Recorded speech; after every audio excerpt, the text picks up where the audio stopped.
할렐루야. 특별 새벽 기도에 참석하신 여러분들 각 가정 위에 예수 그리스도의 은혜와 평강이 넘치시기를 주님의 이름으로 축복합니다. 저는 특별 새벽 기도회를 열고 기도하는 우리 중앙교회를 존경하고 사랑합니다. 오늘은 두 번째 날, 본문의 제목은 권리포기입니다. 권리포기. 본문은 고린도전서 9장 18절부터 27절입니다. 합독은 18절부터 22절까지만 하겠습니다. 성경 다 펴시고 고린도전서 9장을 다 펴시기 바랍니다. 펴시고 18절부터 합독하겠습니다. 22절까지 18절부터. 18절 시작. 그런즉 내 상이 무엇이냐? 내가 복음을 전할 때에 값없이 전하고 복음으로 말미암아 내게는 권리를 다 쓰지 아니하는 이것이로다. 내가 모든 사람에게서 자유로우나 스스로 모든 사람에게 종이 된 것은 더 많은 사람을 얻고자 함이라. 유대인들에게나 내가 유대인과 같이 된 것은 유대인들을 얻고자 함이요 율법 아래에 있는 자들에게는 내가 율법 아래에 있지 아니하는 율법 아래에 있는 자같이 된 것은 율법 아래에 있는 자들을 얻고자 함이요 율법 없는 자에게는 내가 하나님께는 율법 없는 자가 아니요 도리어 그리스도의 율법 아래에 있는 자이나 율법 없는 자와 같이 된 것은 율법 없는 자들을 얻고자 함이라. 약한 자에게 내가 약한 자와 같이 된 것은 약한 자들을 얻고자 함이요 내가 여러 사람에게 여러 모습이 된 것은 아무쪼록 몇 사람이라도 구원코자 함이니. 아멘. 여러분들, 이 시대는 권리 포기가 아니고 권리 신장의 시대입니다. 그 어느 때보다도 지금은 그 개인 권리에 대해서 아주 민감합니다. 그래서 노동자 권리, 여성의 권리, 장애자의 권리, 또 무슨 인권, 동성애자의 권리. 요즘은 인권 하다 보니까 인권이 하나님 머리 위에 올라앉아 있어요. 인권을 주신 하나님보다 인권이 하나님 위에 올라앉아 있어요. 하나님 자리에 인권이 올라앉아 있어요. 이게 인본주의예요. 이게 우상숭배입니다. 하나님이 선물로 주신 인권을 하나님의 형상대로 지어주신 그것을 하나님과 바꿔버렸으니까 인권이 우상숭배가 된 거죠. 그래서 온갖 죄를, 하나님 없는 인권이 이게 얼마나 무서운지 아십니까? 무서운 거예요. 고린도전서 9장 내용은 전체가 권리포기입니다.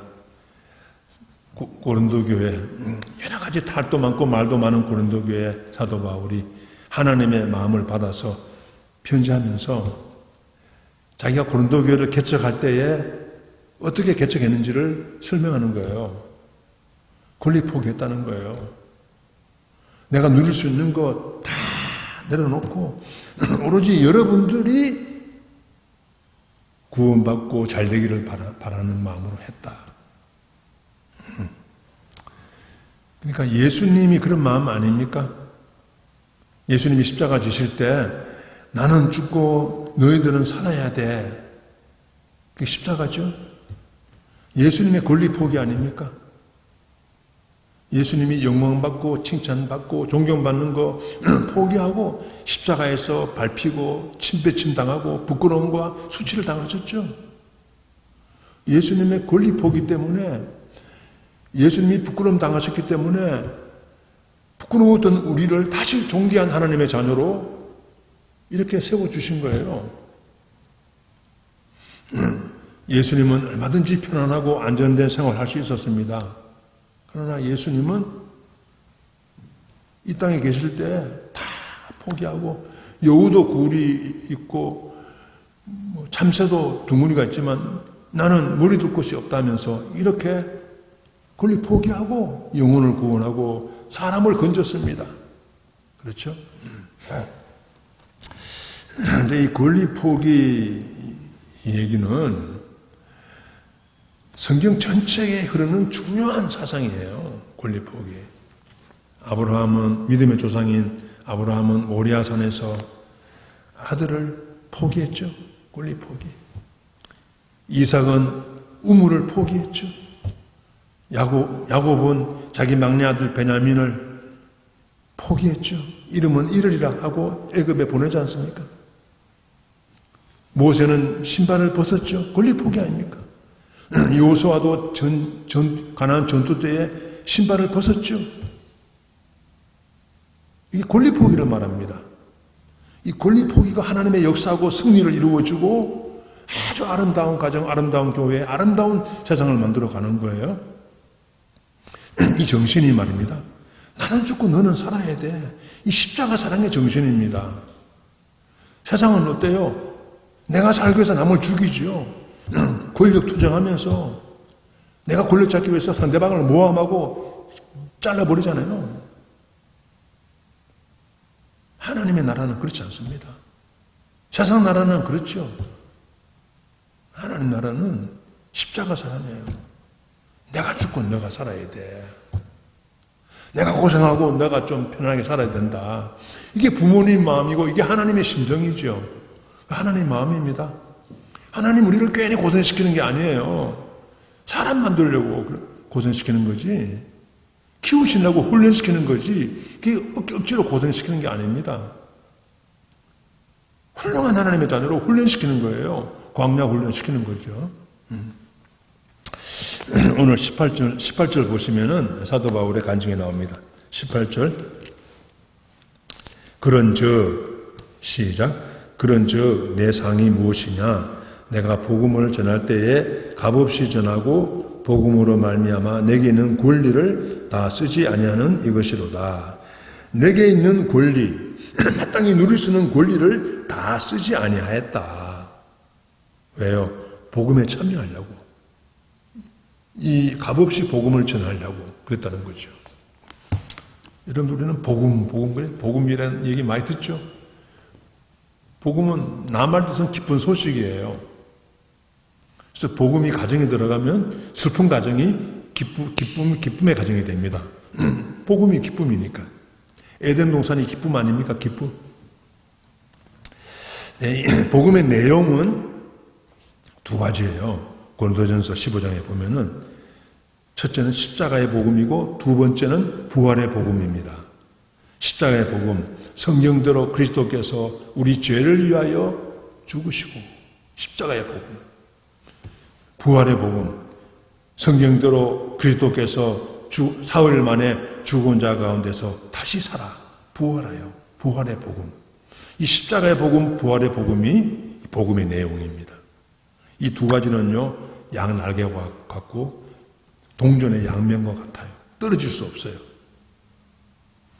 그러나 고린도전서를 읽다 보면은 내가 고린도 교회 개척할 때에 오직 그리스도와 그리고 그리스도께서 십자가에 못 박힌 것 외에는 알지를 원치 않고 그것만 전했다. 그렇게 1장에서 말하거든요. 고린도전서 1장에서. 그러면 사도 바울이 십자가에 못 박히신 그리스도만 전하고 부활은 안 전했나? 그렇게 오해할 수 있어요. 아닙니다. 십자가의 복음, 부활의 복음을 줄여가지고 사도 바울이 말한 거예요. 십자가의 복음만 전했다 그 말이에요. 사도 바울이 사도행전의 설교 내용 보면 딱 부활을 설교해요. 사도 베드로도 첫 번 설교에 다 그리스도의 부활을 설교합니다. 그러나 십자가의 복음이 없이는 부활이 없어요. 또 부활이 없다면 십자가의 복음은 거짓말이에요. 붙어 있는 겁니다, 이게. 사도 바울은 복음에 참여한다, 참여. 주님같이 나도 나를 부인하고 십자가 지고 주님 따라갑니다, 이거잖아요. 이제 사도 바울은 1만 달란트 탕감받은 자가 된 거예요. 마태복음 18장에 1만 달란트 탕감받았는데 600만 불이요. 요즘 말하면 600만 불 탕감받은 자다. 이 사랑의 빚을, 이 용서의 빚을 갚아야 되는데 어떻게 하겠느냐? 내가 무슨 뭐 값을 다 받고 갚을 수 있겠느냐? 백데나리온, 100불, 100만 달러를 탕감받았는데 100불 가지고 내가 내라 안 내라 말할 수 있겠느냐 이 말이에요. 그러니까 값없이 복음을 전했다는 말이에요. 100불인데 뭐 안 받고 가는 거지. 탕감해 주는 거죠. 100만 불을 여기 탕감 받았는데 100불 가지고 목을 잡고 내라 안 내라 그러면 이게 얼마나 기막힙니까? 복음은요 100만 불 탕감 받은 자예요. 용서받은 탕자예요. 우리가 무익한 종이고 빚진 자예요. 그렇지 않습니까? 그러니까 값없이 복음을 전하고 무익한 종으로 충성하고 교회 봉사하고 가정을 위해서 헌신하고 이 세상을 위해서 헌신하는 거예요.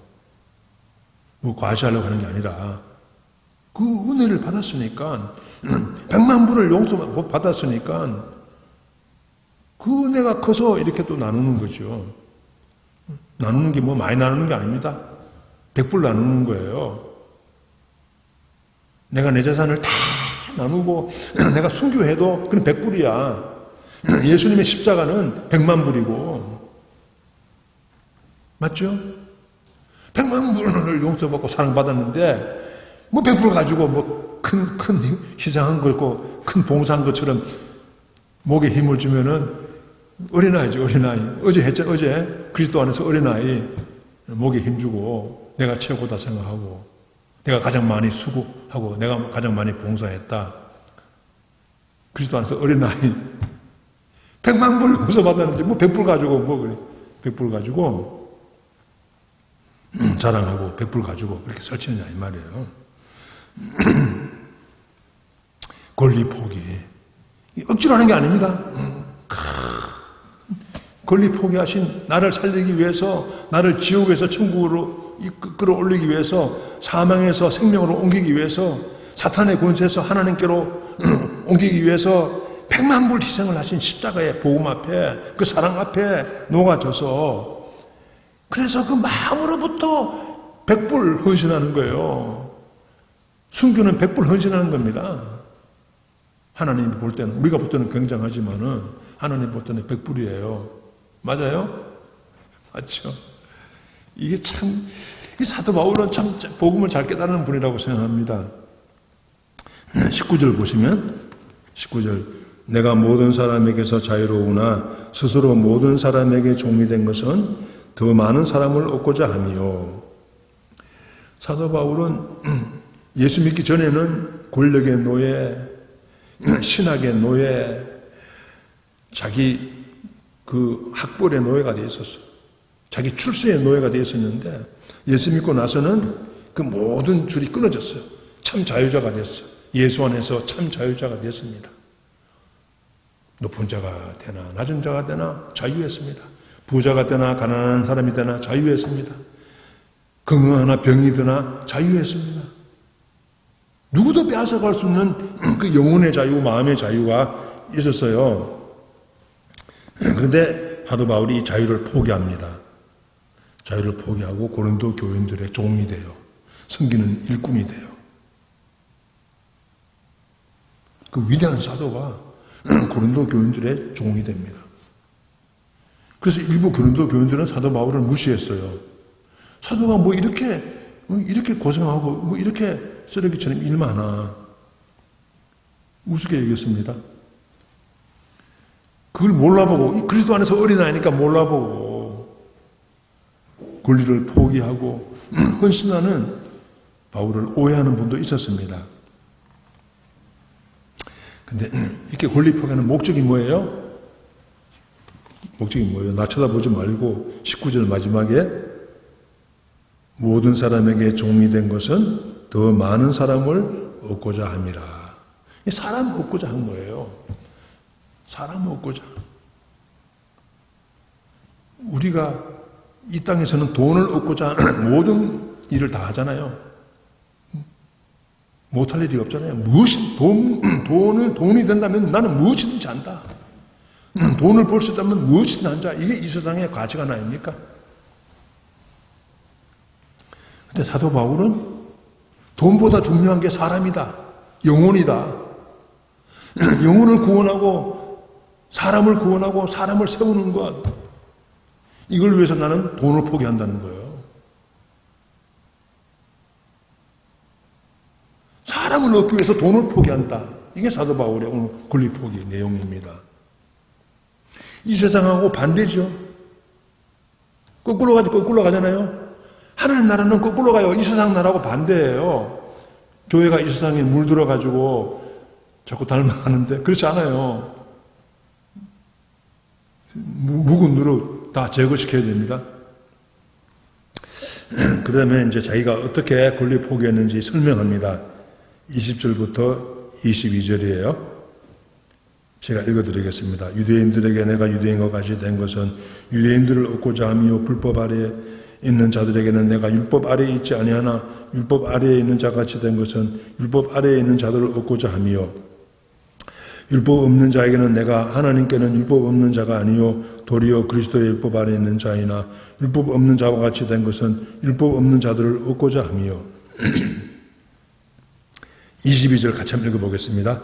시작. 약한 자들에게 내가 약한 자와 같이 된 것은 약한 자들을 얻고자 하며 내가 여러 사람에게 여러 모습이 된 것은 아무쪼록 몇 사람이라도 구원코자 함이니라. 이게 그러니까 사람의 눈높이를 맞추는 거죠. 엄마가 어린애 그 1살짜리 애기하고 얘기할 때에 엄마가 여러분들 이렇게 안 해요. 애기 옹알이에요. 애기처럼 옹알이 합니다. 서로 말을 주고받아요. 유대인에게는 유대인처럼, 헬라 사람은 헬라 사람처럼, 아르헨티나 사람은 아르헨티나 사람처럼, 볼리비아 사람에게는 볼리비아 사람처럼 이렇게 옷을 바꿔 입는 걸 말해요. 왜? 그 사람을 얻고자. 그러니까 문화의 옷을 입는 거죠. 복음은 변질이 안 되는데, 복음은 안 바꾸는데 옷을 바꿔 입었다는 말이에요. 우리가 아는 중국 선교의 아버지라고 말씀하는 허드슨 테일러 선교사님 있죠. 허드슨 테일러 중국 선교사님. 이분이 중국 가서 선교할 때에 영국 신사복을 벗었어요. 영국 신사복을 벗고 중국 옷을 입었어요. 머리도 중국식으로 길게 땄습니다. 음식도 중국 음식 먹었습니다. 그랬더니 선배 영국 선교사님들이 중국에 와서 선교하시던 선교사님들이 막 요구했어요. 비난했어요. 너는 그렇게 체면도 없고 아무것도 없느냐? 왜 영국 옷을 벗느냐? 이 못난 인간들 앞에서 영국 옷을 입고 해야 되지. 그 당시 영국 선교사님들이 중국 사람들을 아주 무시했습니다. 더럽고 형편없는 사람으로 취급했거든요. 그래서 같은 동료 선배 선교사님들로부터 허드슨 테일러 선교사님이 비난을 많이 받았습니다. 옷을 벗었다고, 영국의 문화를 포기하고 권리 포기하고 중국의 문화를 따르고 밥을 먹는다고, 옷을 입는다고. 그런데 하나님이 누구 손을 들어줬습니까? 영국 옷 입고 선교한 분들은 열매가 없어. 영국 옷을 벗고 영국 신사복을 벗고 중국의 옷을 입고 긴 머리를 따가지고 쓰고 내지로 들어가서 선교했던 권리 포기한 허드슨 테일러를 통해서 수많은 열매를 맺었습니다. 엄청난 열매가 맺어졌고 그 뒤를 따라서 300명, 500명의 선교사들이 들어와서 중국 옷을 입고 선교했습니다. 그 중국에 그때 복음이 그렇게 전파된 거예요. 100만이 선교됐습니다. 지금은 공산당에 들어와가지고 교회 문을 다 닫아버렸지만은 이거 오래 못 갑니다. 하나님이 손보시는 거예요. 그러나 또 중국 교회도 회개할 게 많고 한국 교회도 회개할 게 많거든요. 조금 높여주니까 교만해져가지고 회개시키는 거예요. 근데 22절에 보시면 다시 한번 보세요. 약한 자들에게 내가 약한 자와 같이 된 것은 약한 자들을 얻고자 함이요. 여러 사람에게 여러 모습이 된 것은 아무쪼록 몇 사람이라도 구원코자 함이라. 이 사람을 얻고자 하는 건데 약한 사람이 누굽니까? 교회에서는 약한 사람이 누굽니까? 교회 처음 나오는 분들이에요. 교회에서 약한 분들은 가난한 분들이에요. 외로우신 분들이에요. 혼자 사시는 분들, 아프신 분들, 다 약한 분들이에요. 또 좀 가망끈이 짧으신 분들, 여러 가지 사정으로 공부를 많이 못하신 분들, 약한 분들. 약한 분들에게는 내가 강하지만은 강한 자의 옷을 벗고 약한 자의 모습으로 대하는 거예요. 눈높이를 맞추는 거예요. 이게 사람을 얻는 방법입니다.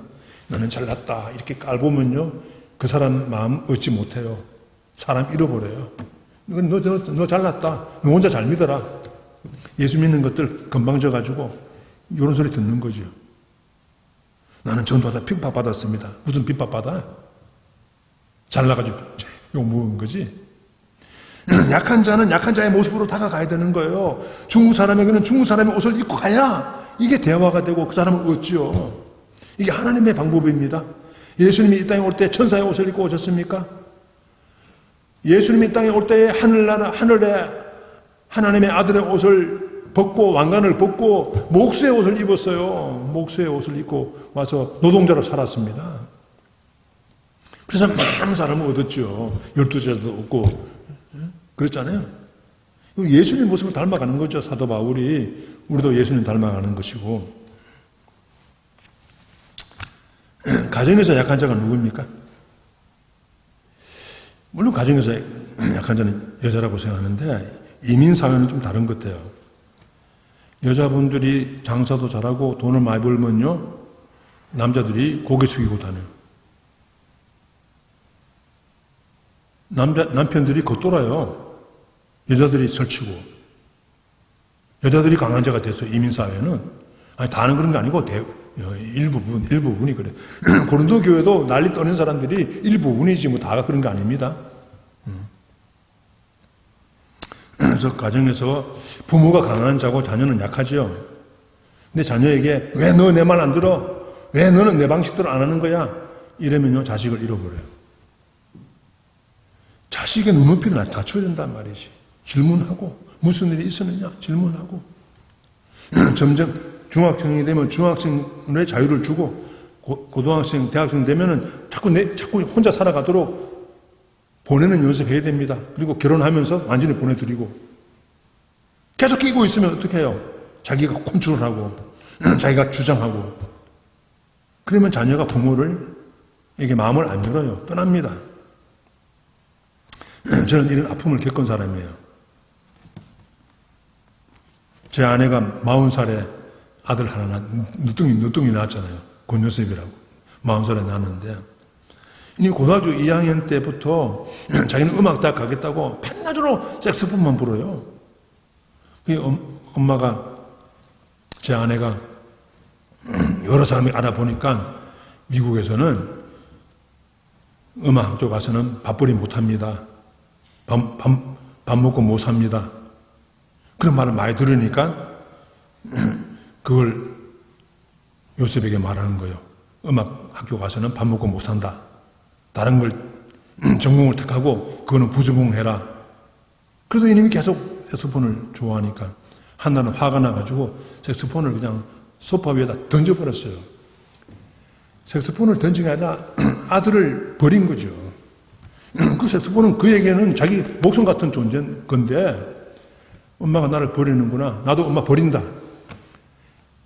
고등학교 2학년인데 졸업만 하면 나는 다시는 집에 안 온다. 영원히 이 집을 떠난다.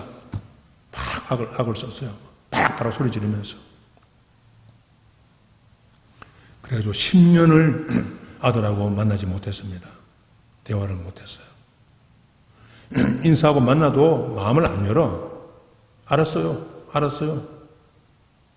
왜 날 버려놓고 왜 이제 와서 자꾸 뭐 찾아와요? 대학 다닐 때 기숙사 가면요, 안 만나줬어요. 그래서 기숙사 앞에 있는 맥도날드에서 밥 먹고 돌아오기도 하고 그랬습니다. 10년. 지금은 매주 월요일마다 줌으로 이제 이렇게 화상통화해요. 한 40분만 끝나려고 했는데, 월요일은 아니죠. 주일 저녁에. 주일 저녁에 그러는데, 어제도 주일 저녁에 그러는 거예요. 40분 시간 짧다고 더 많이 얘기해야 된다고 그러는 거예요. 예, 회복이 됐어요. 저희 부부가 회개를 많이 했죠. 회개를 많이 하고, 교인들을 컨트롤하고 주장했던 거 회개하고, 자식들에게 한 거 회개하고, 10년을 회개했더니 하나님이 풀어줬어요. 너 아내가 40살에 낳은 아들, 이건 내 자식이다. 너 거 아니다. 왜 너 것처럼 컨트롤하고 주장하느냐. 하나님 거야. 경건한 자녀로 기르는 10분인 자고 물 주는 자일 뿐이야. 네 자식 아니야. 아주 단단히 교육받았습니다. 교회 교우들, 교회 성도님들, 너 거 아니야. 너는 잠시 일하는 일꾼이야. 새로운 세대가 오고 너는 또 물러가는 거야. 야단 떨지 마. 이게요, 다, 교회도 영적인 자녀들이니까 말이에요. 이게 다 교훈이 돼가지고, 참, 마음이 참, 10년 회개해야 조금 정신 차려요. 부모가, 내가. 좀 징글맞죠? 지긋지긋해요. 인간이 얼마나 고집스럽고 완악한지 모릅니다.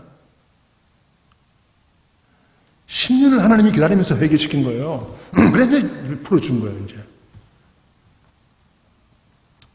맞습니까? 맞아요.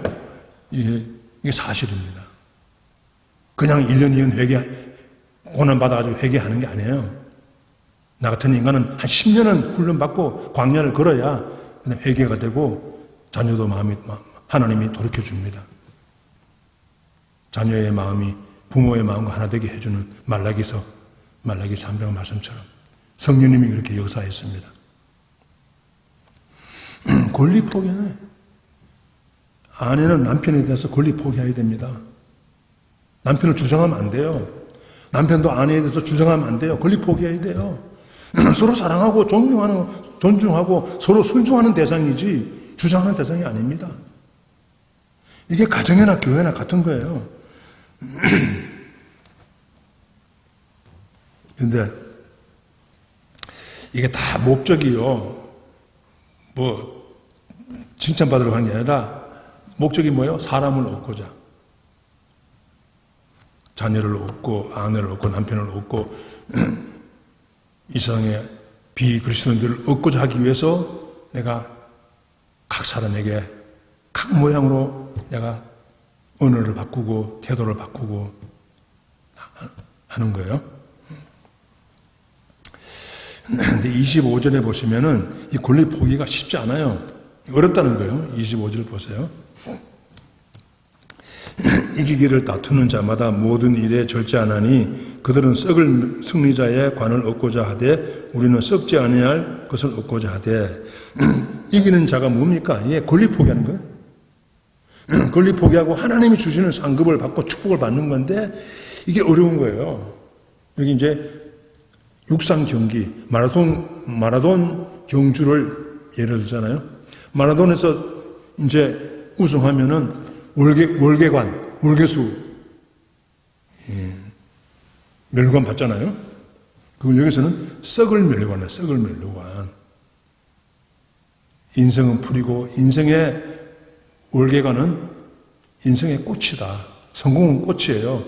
그러나 풀은 시들고 꽃은 떨어져요. 다 썩어요. 썩을 멸관이야. 쓰레기예요, 다. 천국에서는 이 땅에 영광이 필요 없어요. 다 쓰레기니까. 하늘의 영광이 다 있으니까. 우리에게 트로피도 10년, 20년, 30년 된 거, 그거 어떻게 합니까? 그냥 먼지만 쌓여가지고 창고에 있는 거잖아요. 나중에 다 쓰레기통에 갑니다. 쓰레기통에 가. 자리가 없으면요. 그래서 이 권리 포기하는 이걸 잘 생각하라 그러고 사도 바울이 마지막 결론 내리고 간증합니다. 27절입니다. 27절 같이 한번 읽어보겠습니다. 시작. 내가 내 몸을 저 복종하게 함은 내가 남에게 전파한 후에 자신이 도리어 버림을 당할까 두려워함이라. 내가 내 몸을 저 복종한 게 뭡니까? 이 권리 포기예요. 권리 포기가 어렵다는 거예요. 권리 주장하는 육신의 소요, 권리 포기하는 성령의 소요, 권리 주장하는 그리스도 안의 어린아이, 권리를 포기하는 그리스도 안에서 장성한 사람, 신령한 사람, 검은개와 흰개, 이 두 마음이 있는 거예요. 우리 마음에는 예수 믿어도 권리 포기와 권리 주장이 항상 같이 대립합니다. 갈등해요. 그러니까 사도 바울은 날마다 내 몸을 쳐서 보죠. 날마다 나를 부인하고 내 십자가 지고 그 권리가 죽고 사람이 얻어지고 그리스도의 영광이 나타나고 성령님의 역사가 나타나는 거죠. 죽어야 부활이 있잖아요. 죽어야 부활이. 이게 사도 바울의 간증. 이런 모습을 고린도 교인들은 몰라봤어요. 무시했어요. 사도가 왜 저러느냐? 가짜 사조를 해가지고 저런 게 아니냐? 오해했습니다. 참 가슴 터지죠. 하나님이 볼 때 사도 바울은 위대한 상급을 가진 사람. 수많은 영혼을 맡겼습니다. 영혼을 구원시켰습니다. 권리 포기하는 사도 바울을 통해서 신약 성경 13권을 쓰게 했습니다. 이게 상급이에요. 상급. 사도 바울이 권리 포기 안 했으면은 자기 혼자 예수 잘 믿고 잘 먹고 잘 살다가 천국에 갔겠죠. 그러나 하나님께 쓰임받지는 못했습니다. 권리 포기 안 하면 하나님이 사용할 수 없습니다. 여기에 내가 내 몸을 저 복종하게 하면 내가 남에게 전파한 후에 자신이 도리어 버림을 당할까? 자신이 도리어 버림을 당한다는 것은 지옥 간다는 말이 아니에요. 사도 바울은 천국 가요. 예수 믿고 하나님의 자녀가 됐으니까. 그러나 하나님께 쓰임받지 못하는 거예요. 하나님이 일꾼으로 자격을, 옷을 뺏기는 거예요. 나는 널 사용하지 못하겠다. 계속 너 권리만 주장하고 불순종하는데 너 마음대로 살아라. 너 마음대로 살아라. 너 권리 주장하면서 너 마음대로 신앙생활 해라. 이게 무서운 심판이에요. 그렇지 않습니까? 날마다 권리 포기. 이 세상은 조금도 양보 안 합니다. 자기 찾아먹을 거 다 찾아먹고 자기 주장할 거 다 주장하고 그래야 똑똑한 사람이고 그래야 출세하고 그래야 권력을 얻고 하늘나라는 반대입니다. 그건 다 썩을 거예요. 그 권력 다 썩습니다. 쓰레기예요. 권리 포기. 사도 바울의 권리 포기는 예수님의 권리 포기를 따라가는 겁니다. 따라가는 거. 여러분들, 중앙교회 우리 성도님들, 여러분들, 새봄이 됐잖아요. 이 새봄에 바울의 발자취를 따라, 주님의 발자취를 따라, 이제 어린아이의 옷을 벗어버리고, 이제는 장성한 자의 옷을 입고, 하나님을 사랑하고, 이웃을 사랑하고, 권리를 포기하고, 내가 죽고 너는 살아야 돼. 이 십자가의 사랑으로 살아가는 그러한 저와 여러분이 되기를 주님의 이름으로 축복합니다. 아멘. 기도하겠습니다. 하나님 아버지, 이 세상은 권리 포기하는 것을 바보라고 여깁니다. 약자라고 생각합니다. 그러나 하나님 나라는 권리 포기하는 자가 위대한 하나님의 일꾼입니다. 아버지, 가정에서 부모들이 자녀들에 대해서 주장하지 하는 자세로 하지 말고 눈높이를 낮추어서 아버지, 자녀가 성장하면 할수록 점점 보내는 연습을 잘하게 하여 주시옵소서. 하나님 아버지, 정말로 우리는 날마다 권리 포기하고 사람을 얻는, 영혼을 구원하고 제자 삼는 이 교회의 목적, 이 신앙생활의 목적을 놓치지 말고 사람을 얻기 위하여 무엇인지 행할 수 있는 우리 모두가 되도록 이 새봄에 축복하여 주십시오. 예수님 이름으로 기도하옵나이다. 아멘. 오늘 또 하루 또 그리스도 안에서 행복한 삶을 사시기를 바랍니다. 감사합니다.